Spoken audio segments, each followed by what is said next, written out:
(98%) 에게는 고지서 안 간다는 종부세, 실제는 국민 10%인 이유. 헤럴드 경제. 최정호 기자. 전체 국민 중 약 98%의 국민들께는 고지서가 발송되지 않는다. 최근 종합부동산세 부담 급증과 관련한 우려에 2억 원 기획재정부 1차관이 지난 19일 혁신성장 전략점검회의 겸 정책점검회의 겸 한국반뉴딜 점검회의 겸 물가관계차관회의에서 한 말이다. 이 차관은 다음 주에 고지되는 종부세와 관련해 많은 국민들에게 큰 폭의 종부세가 부과된다는 일각의 지적이 있다며 과장된 우려들이라고 일축했다. 전 국민의 2%에게만 부과되는 부자 세금으로 조세 저항은 크지 않을 것이라는 자신감이다. 하지만 이 차관의 말과 달리 실제 세부담은 10%의 사람들에게 직간접적으로 다가온다. 종부세 고지서는 가족 중에서도 한 사람에게만 배달되지만 이를 내야 하는 건 그 가족 전부의 부담이기 때문이다.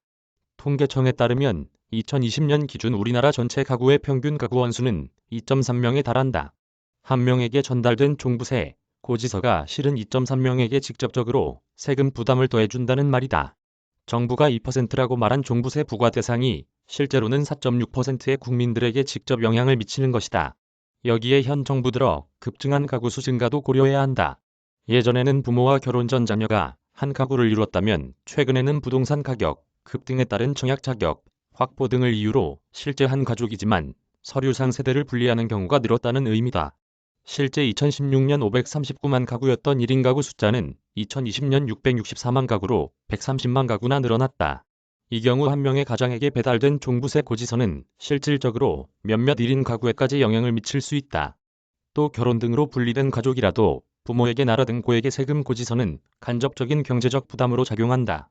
상대적으로 부동산 자산은 많지만 고정적인 소득은 높지 않은 우리나라 노년 인구 특성상 그 자녀들에게도 늘어난 세금이 어느 정도 영향을 미칠 수 밖에 없기 때문이다. 앞서 여당인 더불어민주당이 1주택자의 종부세 납부 기준을 공시가 합계액 기준 9억 원에서 11억 원으로 인상한 것도 이 같은 조세 급증의 부정적 영향을 의식한 까닭이다. 국회 예산정책 저추산 기준 적게는 4조 6천억 원, 많게는 6조 1천억 원까지 1년 만에 늘어날 세금은 과장된 우려로 일축하긴 너무 큰 금액이다. 실제 배현진 국민의힘 의원실에 따르면 올해 서울시 공동주택 총 258만 가구 중 약 11%에 해당하는 28만여 가구가 공시가 11억 원을 넘겼다. 아파트 10채 중 1채는 종부세, 고지서를 받아야 한다는 말이다. 이메일 주소